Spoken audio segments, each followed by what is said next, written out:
Welcome on in, golf fans. It's your boy Gsluke here with our DFS value plays for this week's Genesis Scottish Open. Gonna break down the bottom end of the pricing for this combined PGA Tour, DP World Tour event and help you save some salary. And of course, go out there, get some much needed ownership leverage as well to try and find yourselves towards the top of those GPPs. This week, we've got ourselves a much different looking field in that 6 and 7K range. Like I mentioned, a combined event here, so a lot of new faces that you might not be familiar with, and a lot of PGA Tour players that you're getting at a decent value as well. So a little bit of an interesting dynamic to work with out here, and in my opinion, going to be one of the bigger edges to be had when it comes to PGA DFS, especially if you're somebody like myself that really keeps track of these Euro Tour guys and is playing DFS, or in my case, more so the prop side over there for Euro, and really tracking how things have been going. So a lot to get into, a lot of value to be had this week. Let's go ahead and start it off with our first value of the week. First up, we've got a past champion at this event. I don't think a lot of people know that, but it's Aaron Rai, $7,800.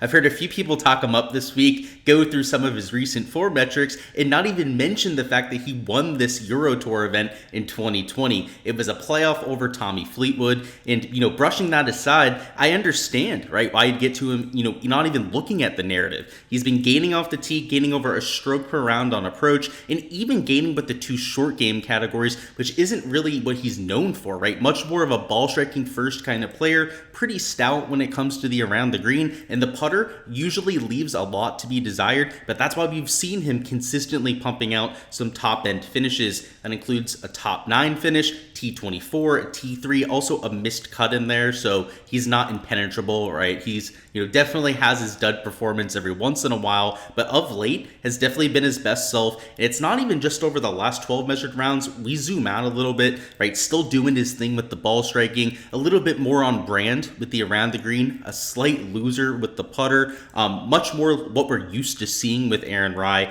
But considering the course history, he's a former DP World Tour standout. Like I mentioned, won this Euro Tour event a few years ago. Also top 5, top 10 machine over there before coming to the PGA Tour. Not only does he have the experience at this golf course on these kind of golf courses, but now he's leveled up, right? Now he's playing on the PGA Tour, and not only just performing, right? Not only just has a tour card over there in America, but is playing well on American golf courses. So he has the prior experience. He's now a much better player than when he won this event, in a much weaker field, albeit right there in 2020. And I absolutely love him this week. I thought he'd be mega chalk. I've got him at 13.9% right now when it comes to his projected ownership. So it's certainly not non-existent, but I was expecting it to be in the 15 to 20% range. So if we're going to get him here in the low teens, I'm going to be a huge buyer on Aaron Rai, and at least probably 25 to 30% of my lineups, and probably some exposure in single entries,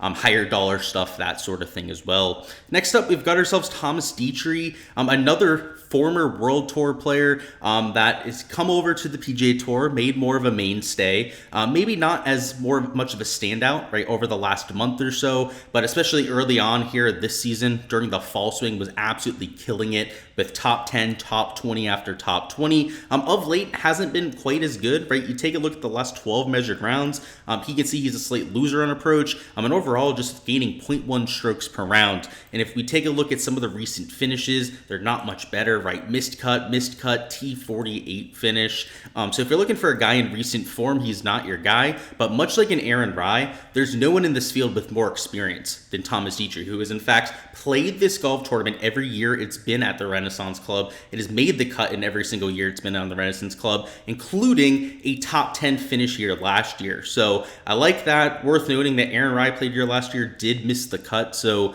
despite having that win in the past, right, you can see past champions can still go out there and miss the weekend. But Thomas Dietrich, to this point, in 4 career starts, has made it to the weekend, has played, at this point, 16 tournament rounds around this track. And considering that towards the beginning of the year, in these kind of fields, right, against these former peers of his over there on the DP World Tour, it would not surprise me for him to find his form at a track that he's been so comfortable at over his last 4 starts. So if you're looking for experience, if you're looking for that sort of player that knows how to play these links see European style golf courses, Thomas Dietrich is going to be your guy. If we zoom out a little bit, right, take a look at the stats over a larger sample, you can see, right, he's still only gaining 0.2 strokes per round, but he's not killing himself in any one category. In fact, right, he's within 0.1 strokes of a neutral in all tee to green categories, and then slightly gaining with the putter. So you're not talking about a player that, has been horribly off his game, right, over the last 3-4 months. It's just been more of, one thing every single week holding him back. And if he can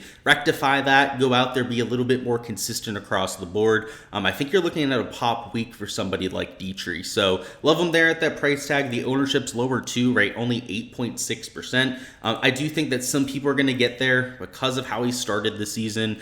He's got, of course, the European narrative going for him that I think is going to artificially boost a few people's ownership here in the 7K range.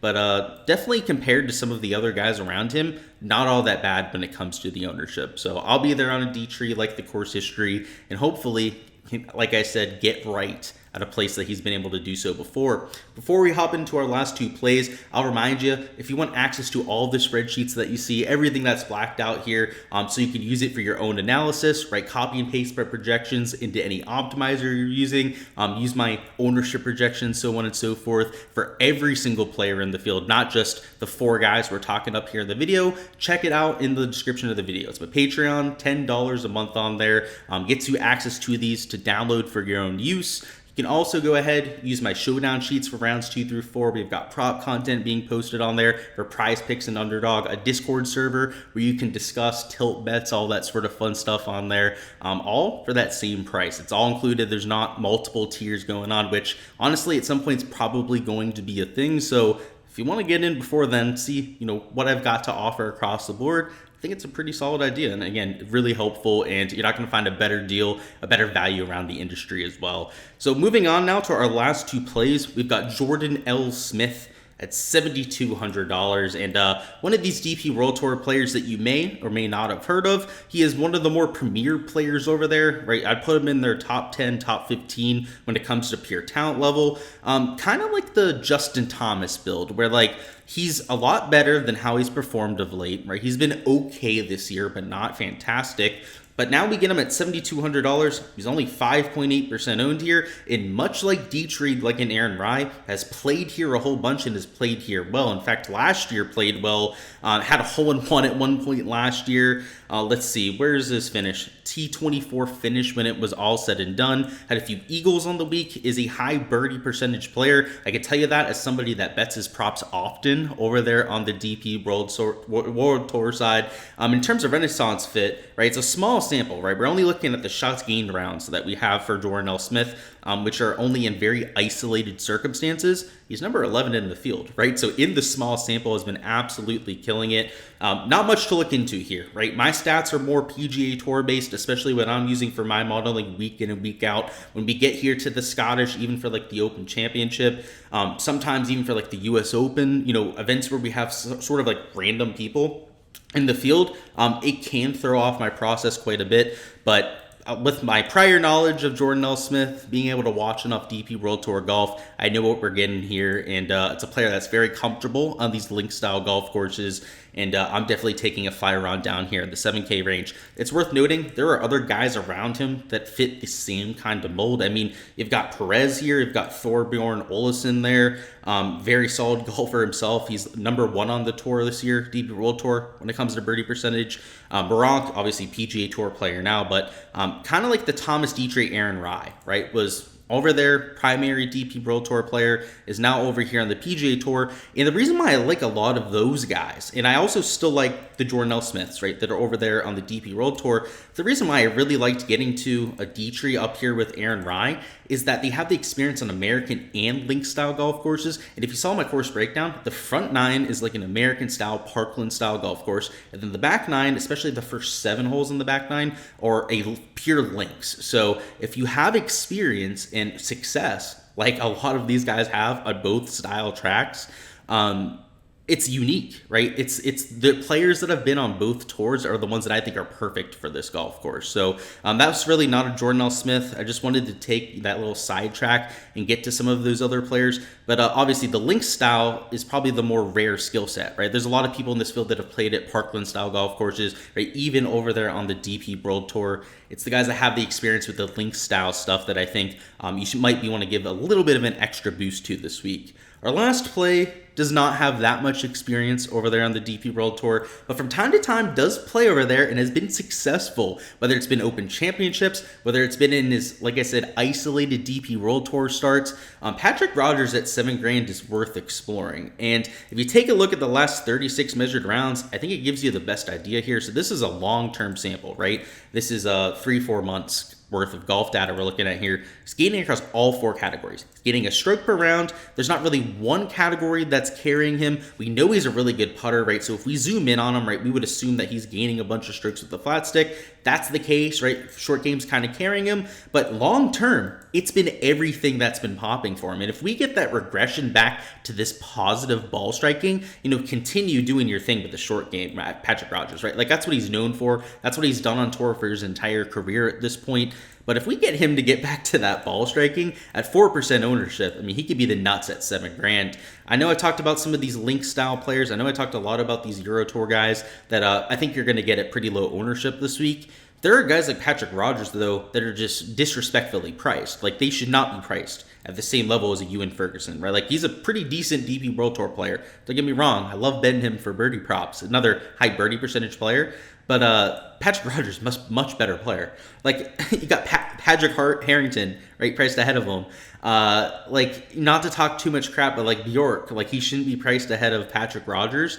And Patrick Rogers is much lower owned than some of those other players, and he's only $7,000. So I think the DP World Tour thing, getting these link style players matters, but not enough to ignore guys like Patrick Rogers. So, I'm going to throw this other narrative out there too, that there are guys like a Patrick Rogers that you can take. Much like we were talking about before, there's not just these guys in the video that I'm taking. There are other of these just pure good regular PGA Tour players that you can consider that I think are going to be the nuts plays this week. I'll give you another one here. Tom Hoge, right? $6,900. No one's playing him this week, and the guy's just a much better player than the guys around him. Then, Richie Ramsey, really good week last week on the DP World Tour, nearly won the golf tournament. Tom Hoge's just a better player, right? The guy's won a PGA Tour event before, right? There's levels to this business. So those are going to be some of the pivots I'm taking. A lot of it's going to be ownership based this week. And then, of course, trying to find those DP World Tour players that aren't going to be mega chalk, right? Like a Bjork, for example, you're not going to be the only one who's playing Bjork this week. If you're playing him from the DP World Tour, he's going to be like 15% out. He's literally going to be like mega chalk this week.